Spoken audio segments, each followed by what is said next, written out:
this is, of course, an engine. Isn't that shocking to all you green lovers? It's not electric. Oops, excuse me, Ian.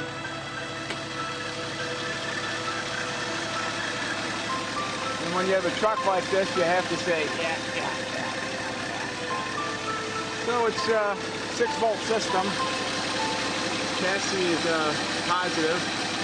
So it's the inverse of today's modern systems. When they introduced this truck, they had a 10-year, 100,000 miles.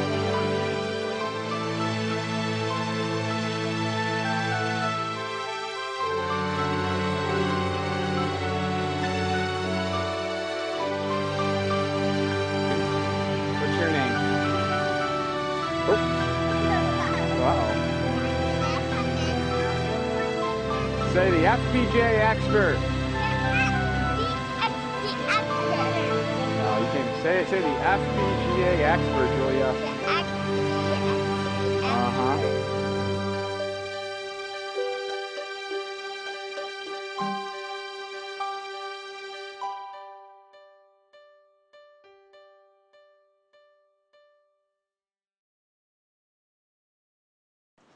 Okay, our Nixie tubes came in, and I just wanted to review some simple principles about them. They have a strike voltage of 180 volts. What all that means is you hit them with 180 volts. Once they're lit, you can bring that voltage down to 140. For our application, that's kind of irrelevant. It doesn't matter.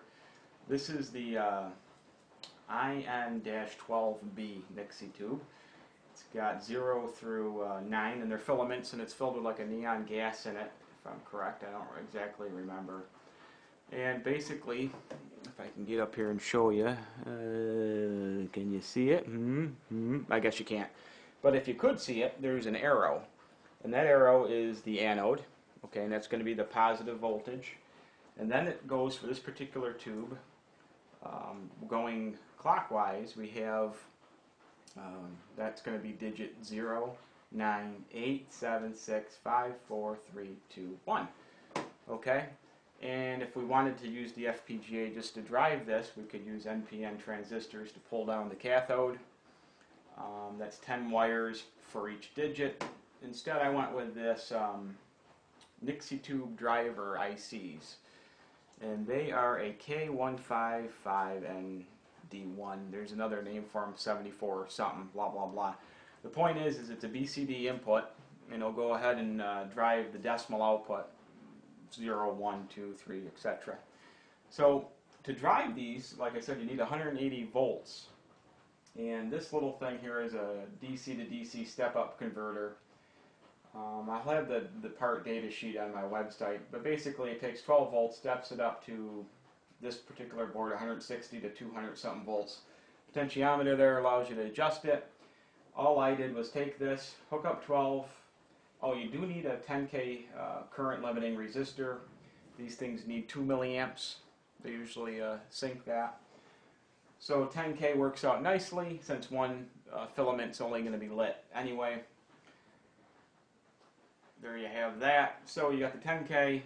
We'll fire this up. And let's see what happens here. Hopefully they go.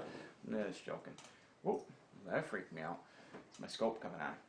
So here I have the number 9 lit up, as you can see.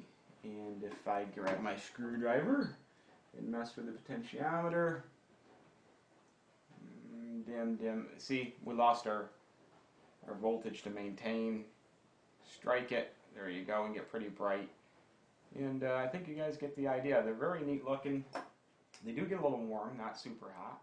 You do want to be careful. It is high voltage. Like I said, it's about 180 volts. Okay, we have our FPGA board and the GPS receiver module, and both are made by Diligent.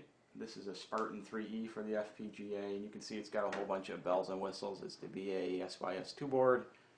This is the PMOD GPS, whatchamacall, thingamadig, rigmarole.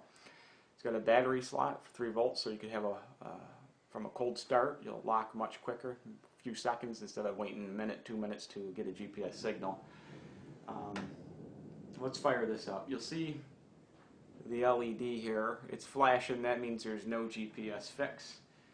And this thing will send messages, 5, I'll call them messages at a time, every second. And we're interested in one particular message, and that is the speed over ground. And it's a serial message. It's one start bit, one stop bit, 9600 bits per second. Pretty standard interface. Each message starts with a $sign delimiter. You can key off of that. And so you go through the data sheet, it'll show you the word that you want to look for. The tricky part for me was, and it took a little bit of time to figure this out because it wasn't anywhere in the data sheet, the speed is a variable message format, meaning if I'm going 1 kilometer per hour, it'll be 1.00, say K. If I'm doing 100, it's 100, 100.0 K.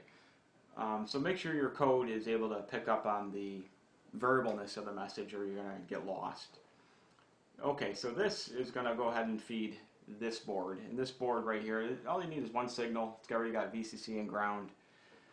All I did was I created obviously the UART and then the decoder. Now here you'll see some, I don't know if we can see it. Ian, can we see that okay?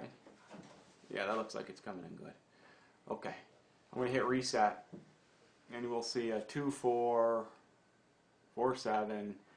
24 in ASCII is a $sign. Oh, by the way, it's an ASCII code that's being sent, so make sure your arithmetic's straight and your conversions are. So what I did in the design is I put a FIFO in here that buffers up all the stream data until it gets full. I think I put a 4K in there and slowed it down and read it out about every 1 second. That helped me debug this. These 2 digits here are going to be the speed. You'll see that in the truck. We'll go for a ride to test drive this thing. And this is in miles per hour. If you want to do kilometer, you're going to need 3 digits. I live in America. I don't care about kilometers per hour. I'm a miles per hour kind of guy. So we got 2 digits. There's a function in there where I just use a lookup table to convert kilometers per hour to miles per hour. Not rocket science. So really, you know, it's a system integration experience. We're going to take this board, take these Nixie tube driver chips, just 2 of them. We're going to have 4 bits of data coming out of here for one of the Nixie tubes. The other 4 bits going to drive this K155 chip. And we're going to end up driving our Nixie. Alright, so now we're going to go ahead and probe the serial data stream coming from the GPS receiver. And let me just put my probe on that pin. And if we just do a hold,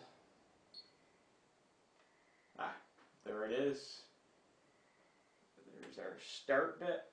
00110000100. You get the idea. You'll end up seeing a 24 for the $sign. So that's gonna wrap this part up for the. All right, we made some slight adjustments. I was having trouble getting the speed in there. All right, now we're up to 4, 6, 7. Why? Hello. 12.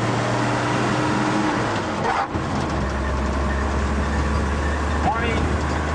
So now all we're going to have to do is pipe this I/O out to the Nixie tubes. My high voltage power supply hasn't come in yet. It's pretty simple.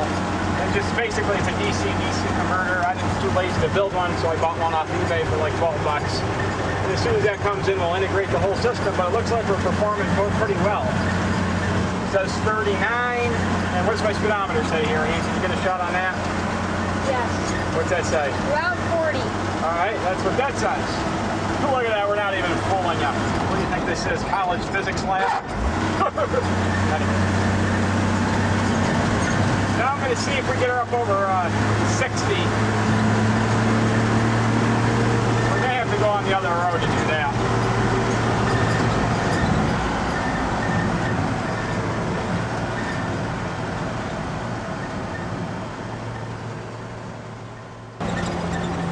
Okay, let's do a system review here.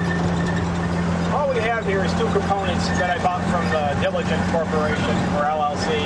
The GPS receiver and the Diligent FPGA 3 board that has this carbon free E on it. This thing's sending out 5 serial messages approximately every second. There's only one value in the whole message that we're interested in, and that happens to be the speed. So basically inside the FPGA, I have a function that takes a serial data stream that comes in a 9600 baud, convert that to 8 bits parallel, 1 byte, and I start sifting through the data, The first character code that we look for is a $sign. That means it's the start of the message.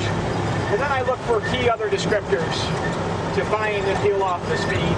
I convert that to miles an hour using a lookup table. We could have got fancy and did some math. I didn't feel like doing that. And then we just display it over on here. Not rocket science. The other thing that I added in the design, because it was hard to find the speed initially, because the message was variable. Meaning if I was going just 1 kilometer an hour, the message would just have a 1.0K. If I was doing 20, it'd go 20.K. So that means I had to make sure that my decoder looked for that variable string. Once I found that out, I was able to get this up and going fairly quickly. Why I mention that is I put in a FIFO here that slows down the data stream, buffers it up, and I read it out every second approximately. And you can see it going here. This is the actual satellite GPS receiver data stream. That helped me actually debug when I knew that the stream was variable. So I'm going to leave that in there. You guys can use it for whatever. And the next thing we're going to integrate in now is our Nixie tube high voltage drive.